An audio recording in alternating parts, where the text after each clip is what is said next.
તો છે ને એકદમ જોતાં જ ખાવાનું મન થઈ જાય તેવું શાક. તમે એકવાર ખાશો એટલે તમને બીજી વાર બનાવવાનું મન થશે. ફ્રેન્ડ, તો તમારું સ્વાગત છે મારા રસોડામાં.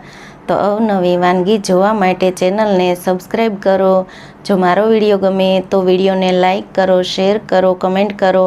બાજુમાં રહેલ બેલ આઇકનને દબાવો, તેથી નોટિફિકેશન તમને રોજ મળતું રહે. આજે હું તમારી સાથે શેર કરીશ એક એવા શાકની રેસીપી કે એ શાક તમે ક્યારેય ખાધું પણ નહીં હોય અને બનાવ્યું પણ નહીં હોય. સિક્રેટ શાકની રેસીપી. તો ચાલો શરૂ કરીએ રેસીપી.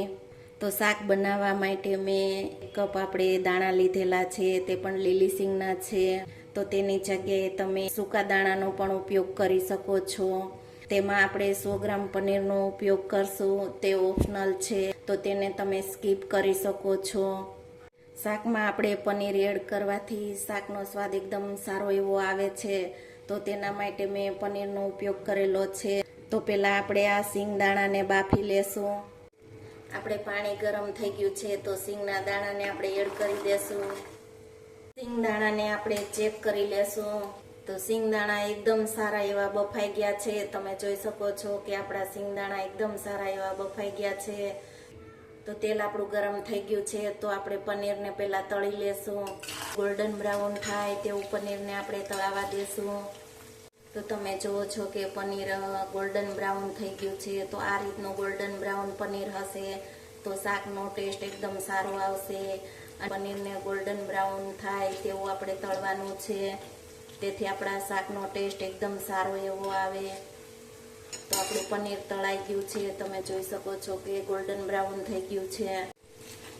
તો તમે જુઓ છો કે પનીર એકદમ સારું એવું આપણે તળાઈ ગયું છે. પનીર તળાઈ ગયું છે. તો હવે તેમાં આપણે કાંદા ટમેટાને સાતળવા માટે આપણે 2 ચમચી તેલનો ઉપયોગ કરેલો છે. તેલ આપણું ગરમ થઈ ગયું છે, તો આપણે 10 થી 12 કળી લસણને એડ કરી દેશું. લસણ સતળાઈ ગયું છે, તો આપણે 5 થી 7 કાજુને એડ કરશું. આપણે 1 નંગ લીલા મરચાંને એડ કરશું. 1 ઇંચ જેટલો આદુનો ટુકડો એડ કરશું. 1 નંગ કાશ્મીરી લાલ મરચું એડ કરશું. 1 નંગ મોટી સાઈઝની ડુંગળીને આપણે મોટી સ્લાઇસમાં કટિંગ કરી અને તેને એડ કરી દેશું. તેમાં આપણે 1 ચમચી જેટલા સિંગદાણા એડ કરશું અને આપણે 1 થી 2 મિનિટ સારી રીતે સતળાવા દેશું. ત્યાર પછી તેમાં આપણે ટમેટાને એડ કરશું. તેમાં આપણે 1 મોટી સાઈઝના ટમેટાનું કટિંગ કરેલું છે, તો તેને એડ કરી દેશું. તો આ બધા જ ઇન્ગ્રીડિયન્ટ્સને આપણે 5 મિનિટ માટે સારી રીતે તેલમાં સતળાવા દેશું. 5 મિનિટ થઈ ગઈ છે. આ બધા જ ઇન્ગ્રીડિયન્ટ્સ છે તે સારી રીતે તેલમાં સતળાઈ ગયા છે. તો તમે જોઈ શકો છો. આપણે ગેસને બંધ કરી અને 5 થી 7 મિનિટ માટે આપણે રૂમ ટેમ્પરેચર ઉપર ઠંડુ થવા દેશું. ઇન્ગ્રીડિયન્ટ સાતળેલા છે તે ઠંડા થઈ ગયા છે. આપણે પ્યોરી બનાવી લેશું. તો તેના માટે આપણે એક મિક્સર જાર લેશું. આ મિક્સર જાર લીધેલું છે. ઇન્ગ્રીડિયન્ટ્સ તેમાં એડ કરી દેશું. પ્યોરી બનાવવામાં આપણે 2 થી 3 ચમચી જેટલું પાણી એડ કરશું. તો હવે તેને આપણે ગ્રાઇન્ડ કરી લેશું.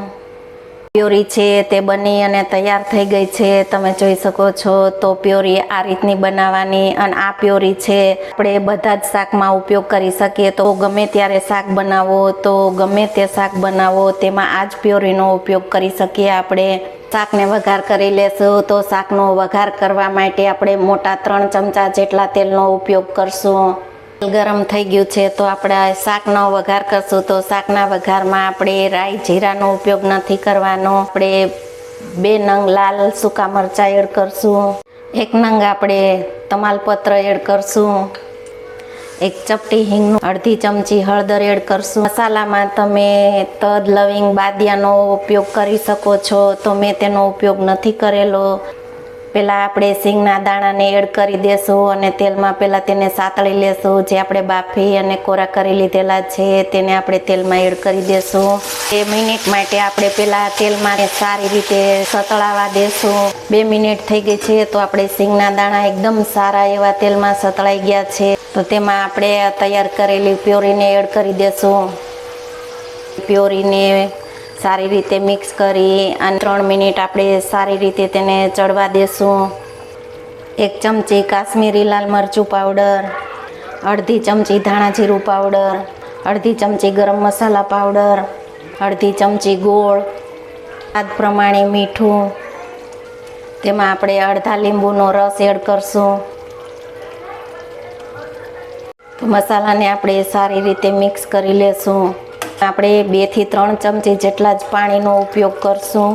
તો છો કે શાકમાંથી તેલ આપણે છૂટું પડવા લાગ્યું છે, તો આ રીતનું તેલ શાકમાંથી છૂટું પડે ત્યાં સુધી આપણે શાકને ચડવા દેવાનું. તો હવે તેમાં આપણે તળેલું પનીર છે તેને એડ કરી દેશું. તો આપણે પનીર એડ કરી અને 1 મિનિટ માટે ચડવા દેશું. તો આપણે ઉપરથી આપણે 1 ચમચી કસૂરી મેથી એડ કરશું. આ રીતે તમે શાક બનાવશો તો તમે રેસ્ટોરન્ટ ભૂલી જશો. મહેનતમાં અને ઓછા ખર્ચામાં તમે રેસ્ટોરન્ટ જેવું જ શાક તમે ઘરે બનાવી શકો છો. તો ઉપરથી આપણે ધાણાને સ્પ્રિંકલ કરી દેશું. તમે જોઈ શકો છો કે આપણું શાક એકદમ સિંગદાણા અને પનીરનું શાક બની અને તૈયાર છે. શાકને આપણે સર્વ કરી લેશું. તો આ શાક છે તમે ગમે ત્યારે બનાવો, મહેમાન આવે કે ગમે ત્યારે બનાવો તો આ શાકને તમે પરોઠા કે પછી ભટુરા, રોટલી, તો આ શાકને તમે ગમે તેની સાથે સર્વ કરી શકો છો. તો છે ને એકદમ સરસ, તમને જોતાં જ ખાવાનું મન થઈ જાય તેવું સિંગદાણા પનીરનું શાક. રેસીપી ગમે તો વિડીયોને લાઇક, શેર, સબસ્ક્રાઈબ કરજો. બાજુમાં રહેલ બેલ આઇકન દબાવજો, તેથી નોટિફિકેશન તમને રોજ મળતું રહે.